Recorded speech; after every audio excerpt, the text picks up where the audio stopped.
to the Serengeti. We fucking hate Triple H. It's gonna leave a mark. Oh yeah, man. To proceed with caution. It's basic mathematics, man. Shut up, bitch. Give me a fucking mic. Hey, yo. All right, for a minute there, I thought we lost it. Whoa! Hey, yo. Let's get into it. Let me tell you. Dummy, yeah. Yeah. Dummy, yeah. Yeah. Dummy, yeah. Yeah. Season 2 of WWE's unreal. It's unreal how boring and how unnecessary this show is. Alright, but we're going to start off with the first episode. I'm not going to be here for too long because nothing really happened. Like, this was a boring ass episode. All really happened was, yeah, I am a visionary. I am a revolutionary. I am Seth Cuckold Rollins. And why do I call him a cuckold? Because he cucked himself for Cody Roberto Chode's WrestleMania 40. You let this entitled mid-card piece of trash take your spot. A dude that had to leave because he wasn't good enough the first time, bullshit and leech on to more popular acts in the indies like Bullet Club. You know, it goes on to have a worthless NWA championship reign, have a worthless ROH championship reign, finally comes back, you know, and forget AEW. like he didn't even bother to fucking win the AEW World Heavyweight Championship, and primarily I think that's by design for this whole pity party that he did when he came back to the WWE.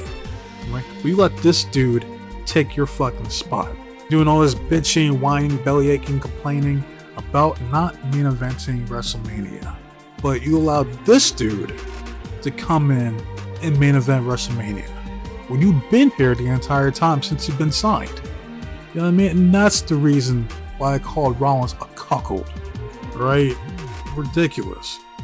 Well, you have Mr. Kobe Daniel Lopez, aka nobody's calling him God. I've never seen anyone refer to this dude as God. Right? Stop it. Gix sounds like a PS1 game. Taj the Destroyer, never heard of that one. Title Black, that was his name at ROH. That was back when he was doing God's Last Gift. That small package driver. You could argue that was like the best version of Seth Rollins. That Tyler Black era. At least match-wise, his work rate was ridiculous back then. Like, that dude was going crazy. Alright. And then now we have regular Seth freaking Rollins. Right? And that's primarily what this episode's about. Start with Rollins and his journey, you know, and his relationship and marriage with Becky Lynch, you know, aka Rebecca Quinn, the last kicker, the man. Big time Becky, 2 belts. Becky Lynch. And I'm not gonna shit on their marriage or their relationship because it does seem genuine, the love that they have for each other, their chemistry. It's like, you might as well just put this shit on TV. You know what I mean? Like, kind of similar with Bianca Belair and Montez Ford. It's like, y'all acknowledge that they're together outside, off TV, but not on TV. You know what I mean? That's the problem that I have. And I don't have a problem with Becky Lynch, even though, like, is she overrated? Yes. Like, vastly overrated. Alright? She's a good promo when she wants to be. I mean, she's decent in the ring, but the greatest of all time? No, sorry. Again, I did my favorite female wrestlers of all time. She ain't nowhere in my top 10. Not even fucking close. Alright, but regardless, I do like Becky Lynch. Even to the point I got, once upon a time, I have the Man merch. Yes, I got myself a Becky Lynch t-shirt. Just because I like the shirt. And it's funny, it's hilarious wearing it because people have no clue that it's a Becky Lynch shirt. Didn't see it, the man. It's like, oh look, it's the man. You think you're the man, dude? I'm like, but it's a Becky Lynch shirt. And they don't know it. That's hilarious. But yeah, I mean, I really don't have a problem with Becky. I mean, I think she's one of those, kind of like with Bayley. Have they been there for like ever? You know what I mean? For at least going on, what, 10 years now? Over 10 years. They pretty much did everything they needed to do.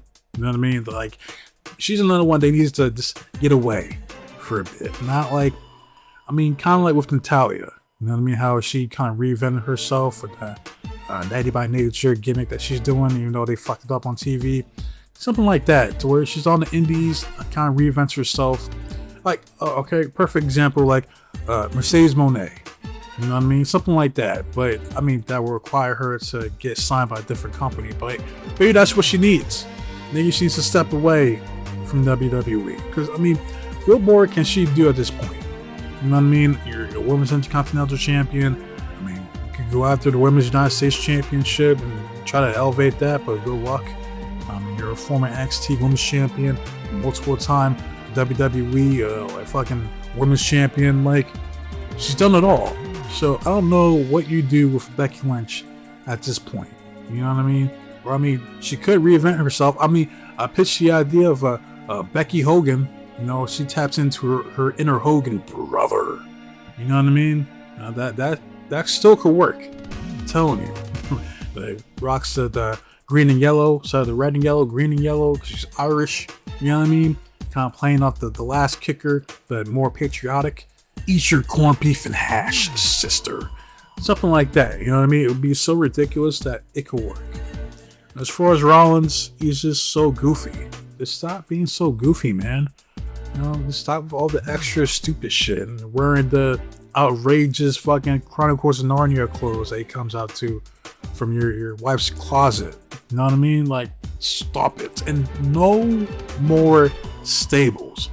The only stable that's ever worked for Rollins was Sierra Hotel India Echo Lima Delta Shield. That's it. That's the only stable that's ever worked for Rollins in the WWE. They tried it with the little makeshift group of Authors of Pain and Austin Theory and Buddy Matthews, or aka Buddy Murphy at that time, and then that fell to the wayside, and then they tried to get on Division, and then he got injured, and then fucking Bronson Reed got injured, Ron Breaker got injured. You know what I mean? So it ain't working. Even though I did kind of like the Monday Night Messiah gimmick he had, a little cult leader-ish, because I mean, this dude never really had a gimmick to begin with, but yeah, I don't know. He's another one, man. Like, I don't know Rollins. He's a good worker. He really is. I mean, he has his moments on the mic where he could be tolerable, but yeah, I don't know. But I mean, that's pretty much for the first half of this episode, and then the second half was basically talking about Pat McAfee. All right, yeah, Pat McAfee goes by Pat McAfee, and that's it. Because the dude only has like a few matches under his belt. You know what I mean? And the problem with Pat was that he was doing too much, out there doing the most. When he first came in, had the match with who was it, Austin Theory at WrestleMania. Cool. Got his ass stunned by Stone Cold Steve Austin. Cool. The match he had with Adam Cole, baby. Cool. Even the match that he had with Gunther, the Ring General. Cool. But then when he started doing like the most on commentary, and then they gave this motherfucker a Pat McAfee minute on Raw, like, no, you're not that guy. Like, the problem with Pat is that he quickly overstayed his welcome. You know what I mean? Like, started feeling himself a little too much. They were doing a little too much coke. I don't fucking know. But word is that Pat McAfee is done working with the WWE. Like, that's it. I guess he got burnt the fuck out. Which, hey, I mean, man, that's the hustle, man. I mean, like, you want to be part of that lifestyle, you gotta get used to it, man. You know, they say the real estate when it comes to wrestling is the money in the miles. like that. Those miles, I mean, that shit ain't no joke, buddy. I don't know what to tell you. So I guess he's done it. So, I mean, I can't say I'll miss him.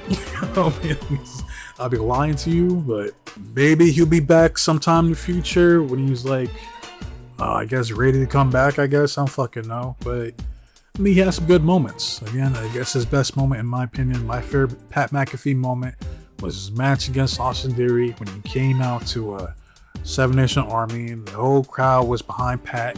He was showing off his athleticism. Like, they need to do like a leap up, like to the top turnbuckle, do like a belly or a superplex, something like that. Yeah, I mean that was awesome. You know what I mean? That was cool.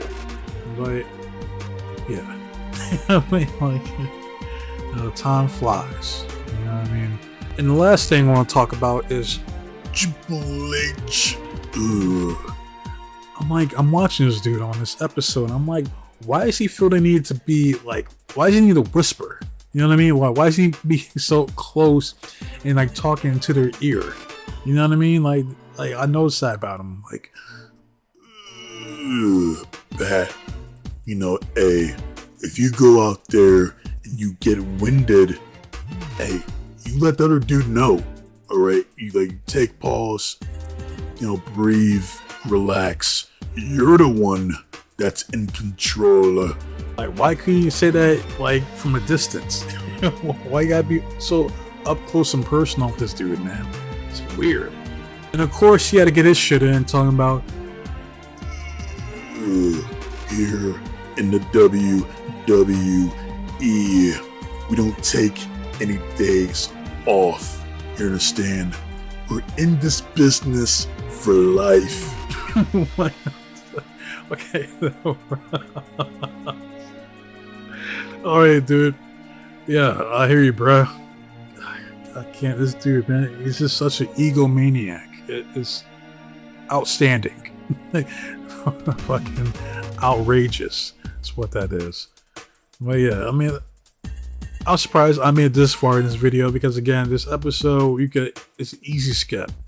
There's nothing in this episode that you didn't already know. Like, there's no point watching it.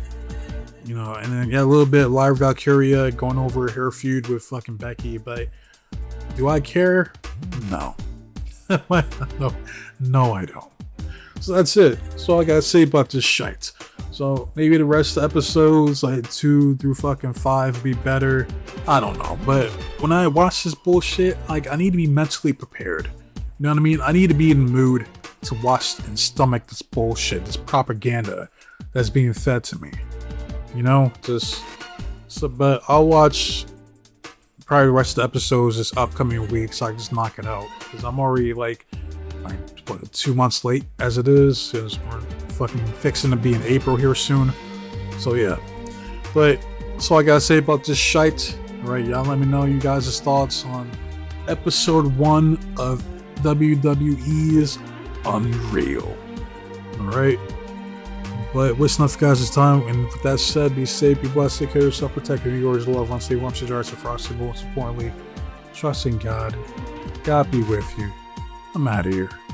And until next time, adios.